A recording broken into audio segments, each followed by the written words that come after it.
Good morning. അങ്ങനെ നമ്മൾ ഇന്നലെ രാത്രി ഈറോഡ് എത്തിയപ്പോൾ ഏകദേശം 1 മണി കഴിഞ്ഞിട്ടുണ്ടാവും ഇവിടെ റൂമിലെത്തിയപ്പോൾ. നമ്മൾ താമസിച്ച സ്ഥലത്തിന്റെ ഒരു ഭംഗി ഉണ്ടല്ലോ. ഇപ്പൊ രാവിലെ എണീറ്റ് നോക്കിയപ്പോൾ ബിൽഡിങ്ങിന്റെ മുകളിൽ കയറിയപ്പോഴാണ് കാണുന്നത്. താഴെ ഇവിടെ റോഡ്, ഇവിടെ നമ്മൾ ബസ് വന്ന് ഇറങ്ങിയിട്ടുണ്ടായി. ഇവിടെ അല്ല, വേറെ സ്ഥലത്ത് നമ്മളെ സുഹൃത്തുക്കൾ ഇവിടെ പിക്ക് ചെയ്യാൻ വന്നിട്ട് ഇവിടെ കൂടുതൽ ഇറക്കി തന്ന്. തൊട്ടുപുറത്തോടെ നല്ലൊരു മല കാണുന്നുണ്ട്. റെസിഡൻഷ്യൽ ഏരിയ കേട്ടോ ഇവിടെ, എന്നാൽ ചെറിയൊരു ടൗൺ കൂടിയാണ്. ഇവിടെ താഴേക്ക് നോക്കി കഴിഞ്ഞിട്ടുണ്ടെങ്കിൽ അവിടെ ഒരു മെയിൻ റോഡ് കാണുന്നുണ്ട്.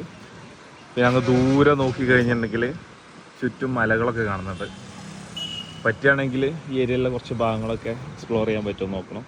രാവിലെ കുളിയൊക്കെ ഇവിടെ തന്നെയാണ്. ഒരാൾ കുളി കഴിഞ്ഞിട്ടുണ്ട്. കുളി ബ്രഷ് ചെയ്യല് കാര്യങ്ങളൊക്കെ ഇവിടെ തന്നെ ചെയ്യുന്നത്. മിഥുനെ, അപ്പം എങ്ങനെ സുഖം നോക്കിയല്ലേ? പിന്നെ ഉഷാറല്ലേ? എപ്പോഴാണ് പണി തുടങ്ങണേ? നമ്മളൊരു 10 മണി 11 മണിയാകുമ്പോൾ സ്റ്റാർട്ട് ചെയ്യും. കോളേജിൽ നേരിട്ട് പോലെ കോളേജിൽ പോകും, നമ്മളവിടെ പരിപാടി തുടങ്ങും.